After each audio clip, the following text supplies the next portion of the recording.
Which is the correct statement? Coefficient of determination is the square of the coefficient of correlation.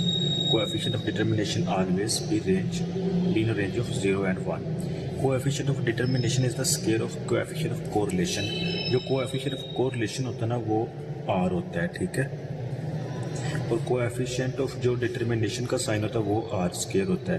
तो it means कि अगर coefficient of correlation का हम square ले लें तो वो R2 ही हो गया ना. तो इट मीन्स के पहला ऑप्शन आपका करेक्ट है. दूसरा, coefficient of determination always be in range of 0 and 1 plus 1. तो आपने एक बात याद रखनी है, कोएफिशिएंट ऑफ डिटर्मिनेशन की रेंज होती है ना वो +0 to 1 होती है, ठीक है. ये कभी भी नेगेटिव नहीं होता. मिसाल के तौर पर कोई भी आप वैल्यू लेते हैं, ठीक है, कोएफिशिएंट ऑफ कोरिलेशन की 0.2 या माइनस कुछ भी आती है तो आप इसका जैसे स्केल होगा ये आपका माइनस का साइन है ये प्लस में पॉजिटिव में कन्वर्ट हो जाएगा, ठीक है. तो कोएफिशिएंट ऑफ डिटर्मिनेशन जो होता है ना ये ऑलवेज जो होता है ना 0 to 1 होता है. तो इट मीन्स कि दूसरा सीक्वेंस भी हमारा ठीक है. नेक्स्ट मूव होते हैं, इसमें बहुत करेक्ट होगा.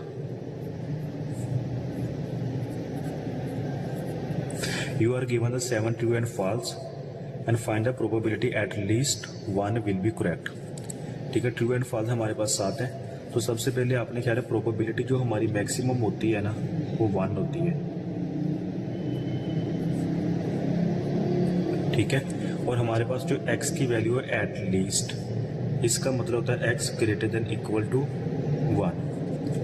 अब हम क्या कर सकते हैं कि x greater than equal to 1 या तो x greater than equal to 1 या इससे अब जो वैल्यूज है उसको फाइंड कर लें, या x इज इक्वल टू 0 इसकी वैल्यू निकाल के, ठीक है, 1 में से माइनस कर दे तो जो बाकी हमारे पास बचेगा वो आंसर आ जाएगा.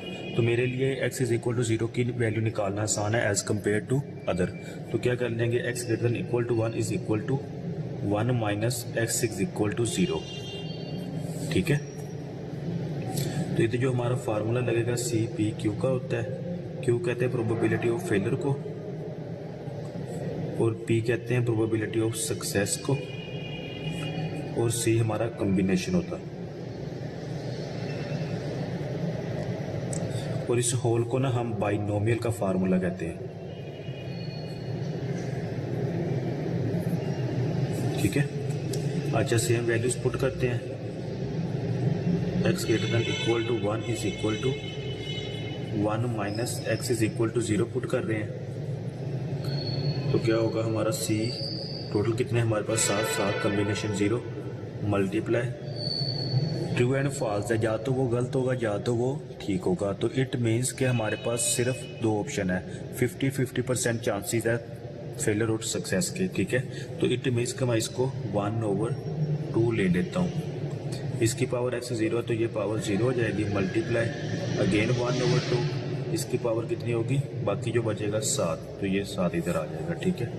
तो x greater than equal to जो 1 आपके पास आ जाएगा ना वो कैलकुलेटर पर आप इसलिए इसकी वैल्यू सेपरेट निकाल लें, ठीक है, या ओवरऑल इकट्ठा पुट कर दें तो आपका आंसर आ जाएगा 0.992 समथिंग का आ जाएगा, ठीक है. यही आपका आंसर होगा. MCQ नंबर 3 डिस्कस करते हैं. इफ नैना एंड मैना both invest the same amount for 6 years, हमारे पास जो n है वो 6 आ गया, ठीक है, एट 9% एंड 10%. जो नैना का है वो 9% है और जो मैना का रेट ऑफ इंटरेस्ट है वो 10% है, ठीक है, respectively. How much percentage more amount Naina will have after 6 years.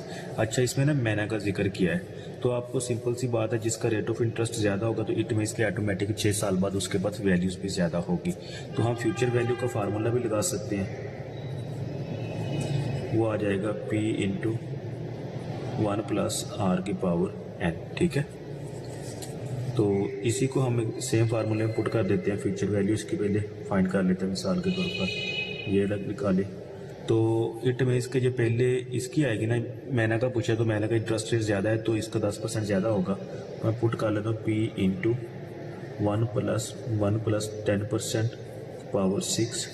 तो डिफरेंस ही मालूम करेंगे, ठीक है. मैं माइनस कर देता हूँ इसको, P इंटू 1 + 9% पावर 6। अच्छा, सम टाइम ना जो स्टूडेंट्स मोस्टली कंफ्यूज होते हैं ना, वो ये कहते हैं कि सर इसमें तो हमें प्रेजेंट वैल्यू नहीं दी हुई या इसमें हमें पी नहीं दिया हुआ। तो यहाँ पे आपके सामने देखो, ये पी प्लस का है, ये माइनस का है, ये आपस में कट हो रहा है। तो आप अगेन लिख सकते हो future value is equal to 1 plus 10% power 6 minus 1 plus 9%, ठीक है, पावर 6। इस सेम वैल्यू को कैलकुलेटर पे आप पुट करेंगे ना, तो आपका जो आंसर आ जाएगा वो 0.094 समथिंग आएगा, ठीक है। तो इसी को आप मल्टीप्लाई 100 कर दें तो आपका आंसर आ जाएगा 9.4%। यही आपका आंसर होगा। ये परसेंटेज की डिफरेंस उसने बता दिया कि ये डिफरेंस होगा हमारा। ये वो अमाउंट है जो मैंने मतलब कि ज़्यादा हासिल करेगी, 9.4% उसको ज़्यादा मिलेगा। MCQs नंबर 4 पे आ जाए। If a dice is rolled 5 times, probability of appearing at least 1 time. सबसे पहले आपको डाइस का पता होना चाहिए। जो डाइस होता है ना, इसकी हमेशा 6 साइड्स होती हैं, ठीक है। इफ़ अ डाइस, अगर हम एक डाइस को रोल करते हैं 5 टाइम्स, 5 दफ़ा, probability of appearing at least 1 time, x इसमें भी हमारा ग्रेटर देन इक्वल टू 1 है, ठीक है। तो सेम हम पहले x इज इक्वल टू 0 की वैल्यू निकाल लेंगे, मतलब कि 0 की वैल्यू निकाल के 1 में से माइनस कर दूँ। मैं इसको ऐसे लिख सकता हूँ, 1 minus x is equal to 0, ठीक है। जो भी आंसर आएगा प्रोबेबिलिटी का उसको माइनस कर देंगे। तो x greater than equal to 1 is equal to 1 minus, same formula लगेगा, ठीक है। अच्छा, पहले हमारे पास क्वेश्चन था जिसमें ट्रू एंड फॉल्स थे, मतलब कि हमारे पास या तो फेलियर है या तो सक्सेस है, मतलब 1/2। अब इधर हमारे पास डाइसिस है, डाइसिस की 6 साइड होती है। तो इसमें कहता है कि एटलीस्ट 1 टाइम, ठीक है, probability of appearing at least 1 time. तो इसमें हमने फाइंड क्या करना है कि कम से कम ना एक दफ़ा, मतलब टोटल डाइस की 6 साइडें हैं, तो उसमें वो बता रहा है कि कम से कम ना एक दफ़ा 3 आ जाए। तो मैं लिख सकता हूँ कि टोटल 6 में से एक दफ़ा 3 आ जाए, तो मतलब 1/6। तो इसमें हम वही हिसाब लगाएंगे, 1/6, ठीक है। अच्छा, इसमें ना कम्बिनेशन जो मतलब कि 0 का कम्बिनेशन बेस पे आ जाएगा 0। तो जो भी वैल्यू हो, मतलब 5 कम्बिनेशन 0, 10 कम्बिनेशन 0, 20 कम्बिनेशन 0, तो उसकी जो वैल्यू होती है ना 1 होती है, ठीक है। मिसाल के तौर पर आप 5 कम्बिनेशन 0 फाइंड कर लें, 10 कम्बिनेशन 0 फाइंड कर लें, 20 कम्बिनेशन 0 फाइंड कर लें, तो ये सब 1 के बराबर होंगे।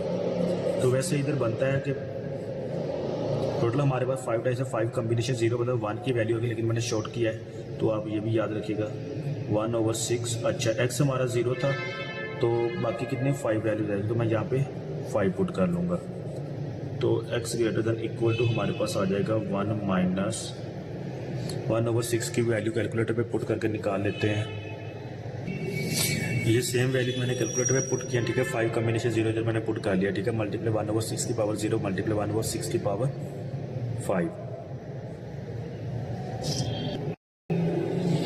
MCQ number 4, if a dice is rolled 5 times, then the probability of appearing 3 at least 1 time, at least मतलब x greater than equal to 1 आ गया, ठीक है। और हमारे पास डाइस है, डाइस की 6 साइड्स होती हैं। तो इसमें बता रहा है कि सिर्फ एटलीस्ट कम से कम x greater than equal to 1, मतलब कि एक दफ़ा 1/6 आ रहा है। मतलब इसका ये हुआ कि 6 साइडों में से एक दफ़ा 3 आता है। तो इसका मतलब क्या हुआ कि एक 1/6। टोटल कितनी साइड हैं? 6 साइड है, 1 2 3 4 5 6। इसमें से वो हम उसको रोल करते हैं, तो पहली दफ़ा देखते हैं कि उसमें से 3 अपीयर होता है, तो बाकी 5 निकल के, तो हम लिख सकते हैं 1/6, ठीक है। अब ये प्रोबेबिलिटी ऑफ सक्सेस हो गई है, लेकिन एट द सेम टाइम आप दूसरे पॉइंट पे देखें, जब एक निकल गया तो 1/6 तो सक्सेस होगी, बाकी पीछे रह गए हैं 5। तो मैं लिख सकता हूँ कि 5/6 जो बाकी रहते हैं, ठीक है। एक तो ये होगा कि जो हमारी प्रोबेबिलिटी ऑफ 3 उसने बता दिया, तो बाकी जो नहीं आएंगे वो हम खुद फाइंड करेंगे ना। तो बाकी जो हमारे पास बच जाएगा प्रोबेबिलिटी, हमारे पास जो फेलर होगी ना वो 5/6 होगी, और जो हमारा पी होगा वो 1/6 6 होगा। तो सेम हम इसको इसमें क्वेश्चन में पुट करेंगे, लेकिन उससे पहले ये देखेंगे x greater than equal to 1 है, तो इसका मतलब ये है कि 1 या 1 से ऊपर। तो 1 या 1 से ऊपर हम इसकी 5 तक की वैल्यूज या तो निकाल लें, ठीक है, 5 टाइम जिसने बताया है। लेकिन दूसरी तरफ ये है कि अगर हम x इज इक्वल टू 0 की वैल्यू निकाल लेना तो उसको 1 में से माइनस कर दें, देन आल्सो हमारा सेम आंसर आ जाएगा, सही है। लेकिन उसकी वजह क्या है, क्योंकि x इज इक्वल टू 0 की वैल्यू निकालना आसान है एज कम्पेयर टू 1 2 3 4 5 इनको सेपरेट करके इनकी वैल्यू निकालें, ये थोड़ा मुश्किल हो जाएगा। और मैक्सिमम प्रोबेबिलिटी जो होती है ना उसमें से हम 0 की वैल्यू को माइनस कर देंगे।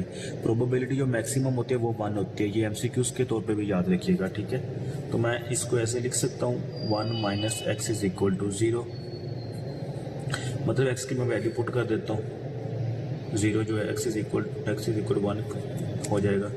1 माइनस हमारे पास टोटल 5 है, 5 कम्बिनेशन हमने x कितना लिया है 0 मल्टीप्लाई 1/6 हमारा p है, ठीक है। ये कितना 0 मल्टीप्लाई, अब एक तो इधर निकल गया, पीछे कितने रह जाएंगे 5, तो 5/6 की पावर कितनी आ जाएगी 5, ये वैसे आ जाएगा, ठीक है। इन सेम वैल्यूज़ को आप कैलकुलेटर पे पुट करें, तो ये मैंने ऑलरेडी पुट की हुई है, ठीक है। ये आप देखें 0.4018 आ रहा है, 1 माइनस 0.4018, ठीक है। उसके बाद 1 माइनस आंस कर दें, ठीक है। तो ये हम आपका आंसर 0.5981, 0.5981 ये आपका आंसर आ जाएगा। बहुत आसान MCQs है, इसको मिस ना करें, पेपर के पॉइंट ऑफ व्यू से बहुत इंपॉर्टेंट MCQs है। चलिए नेक्स्ट MCQ की तरफ मूव होते हैं। MCQ number 5, which is the correct, ठीक है। In less pair index the denominator does not change from year two year, क्योंकि जो लेस पेयर होता है ना ये बेस ईयर पे डिपेंड करता है, ठीक है। और हमारा जो बेस ईयर होता है वो फिक्स होता है, तो ये कभी भी चेंज नहीं होता। तो इट मीन्स कि ये पहला आंसर इसका करेक्ट होगा, ठीक है। इन पास्ट प्राइस में क्या होता है, in past price index the denominator has to be recalculated every year to make the account of the most recent quantities consumed.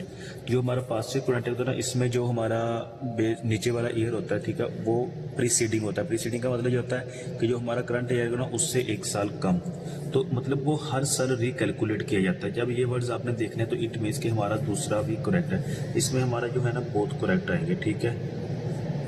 वैसे इस MCQs को एक्सप्लेन करने की इतनी खास जरूरत भी नहीं है कि मैं इतना डिटेल से जाऊं। ये थ्योरी टाइप होता है, ये थ्योरी आप मोस्टली ना बुक से पढ़ सकते हैं। मेरे जो असाइनमेंट को बताने का मकसद ये है कि आपको कंसेप्ट दिया जाए, कंसेप्चुअल क्वेश्चन आपको समझाया जाए, ठीक है।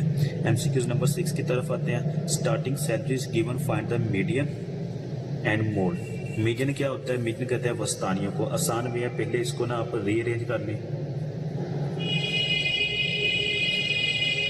ठीक है, असेंडिंग ऑर्डर में कर लें। असेंडिंग ऑर्डर होता है 0 to मतलब 1 2 3 4, मतलब कि नीचे से तरतीब ऊपर जाती है, ठीक है। सबसे पहले इसमें छोटा हिस्सा कौन सा है 63 है।